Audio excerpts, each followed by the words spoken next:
The sun blazed high over the city of Jerusalem. Its golden rays danced on the rooftops of the grand palace as the people of Israel gathered by the thousands. Trumpets sounded across the city walls. Drums pounded like thunder. Joy filled the air, for a new king was about to be crowned. Solomon, a young man barely in his 20s, stood before the people, nervous, quiet, yet regal. His father, the great King David, had ruled for decades with courage and faith. Now, the crown was to be placed on Solomon's head. The priests raised their hands in blessing, and the people cheered, "Long live King Solomon." But in the quiet of his heart, Solomon trembled. That night, as the celebrations died down and the torches dimmed in the palace halls, Solomon walked alone to a place called Gibeon to pray. Solomon lay under the stars, the cool wind brushing his cheeks. He whispered, "O Lord, my God, you made me king in my father's place, but I am only a child. I do not know how to rule your people." As he drifted into sleep, a great light shone in his dream. A voice, calm and powerful, echoed through the night.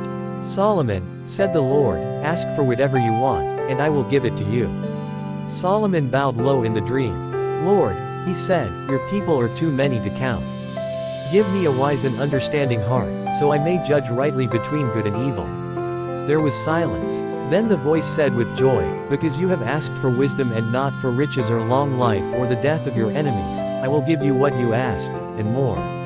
You shall be wiser than any king before or after you.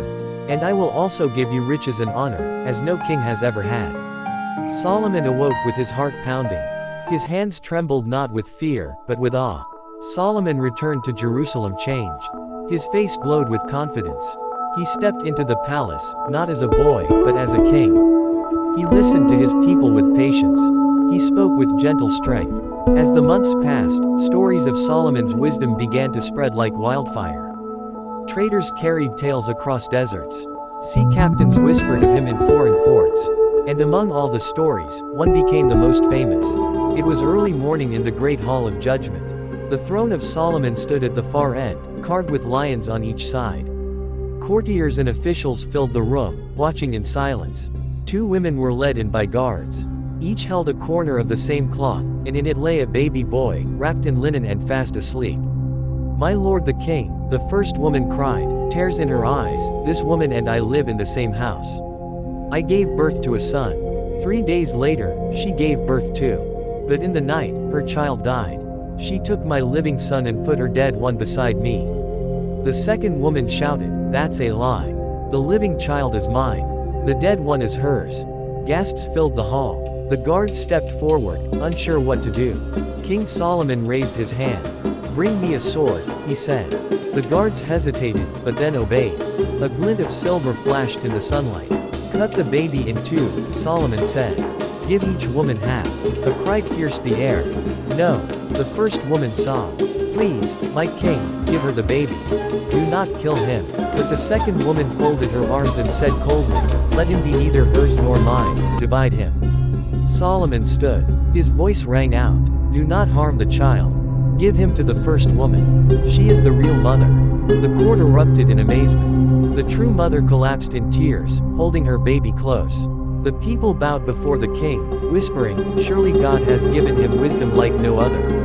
Under Solomon's rule, peace blossomed in Israel like spring after winter. The king called architects and builders from every land. He sent word to Hiram, king of Tyre, asking for the finest cedar from Lebanon. Ships arrived filled with timber, gold, and stone. For 7 years, the people labored to build the grandest temple ever known, a house for the Lord. The Temple of Solomon stood in the heart of Jerusalem. Its walls were lined with gold. Its pillars rose like tall trees. Within it stood the Ark of the Covenant, beneath the wings of golden cherubim. Solomon prayed before all Israel, lifting his hands toward heaven. "O Lord, will you really dwell on earth with men? The heavens cannot contain you, how much less this temple I have built. Yet hear the prayers of your people when they turn toward this place." And God answered with fire from heaven. It fell on the altar and consumed the sacrifice. The people fell on their faces, crying, "The Lord is good. His mercy endures forever." Solomon's wisdom became legend across the world. Kings and queens sent envoys to see if the tales were true. Among them came the Queen of Sheba, a ruler of wealth and renown. She arrived in Jerusalem with camels carrying spices, gold, and precious stones. She entered Solomon's palace and tested him with difficult questions, riddles and mysteries from far lands. Solomon answered every one. He spoke of the stars and the seas, of plants and beasts, of justice and joy. The Queen of Sheba looked around, at the servants, the palace, the temple, and she was speechless. "Everything I heard in my land was true," she said. "In fact, I did not hear even half of it. Your wisdom and wealth surpass all reports. Blessed are your people, and blessed is the Lord who delights in you." She gave Solomon a treasure of gold and spices. Solomon gave her whatever she asked, and more. Years passed. Solomon grew older, and his kingdom richer than ever. Silver became as common as stone. He built palaces, gardens, and a fleet of ships. But with all his wisdom, Solomon made a grave mistake. He married many foreign women, princesses from Egypt, Moab, Ammon, and beyond. Though they came with beauty and gold, they also brought their gods. Over time, Solomon's heart grew divided. He built temples not only for the Lord, but for strange gods, Baal, Chemosh, Molech.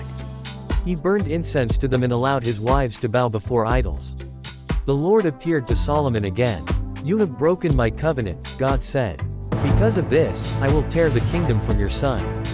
But for the sake of David, I will not do it in your lifetime. And I will leave one tribe to your son, for David's sake, and for Jerusalem, my city." Solomon bowed his head, the weight of regret heavy on his shoulders. He had been the wisest man on earth, but even the wisest can fall when they forget the Lord. Solomon reigned over Israel for 40 years. He wrote thousands of proverbs and songs. He penned words that are still read today. Greater than, "Trust in the Lord with all your heart, and lean not on your own understanding." A soft answer turns away wrath, but a harsh word stirs up anger. Better is a little with righteousness than great treasure with trouble. When Solomon died, he was buried in the city of David. His son Rehoboam became king, but the kingdom would never be as united or glorious again. Yet the wisdom of Solomon did not die.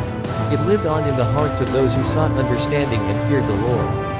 It lives even now, in every child who learns from his story.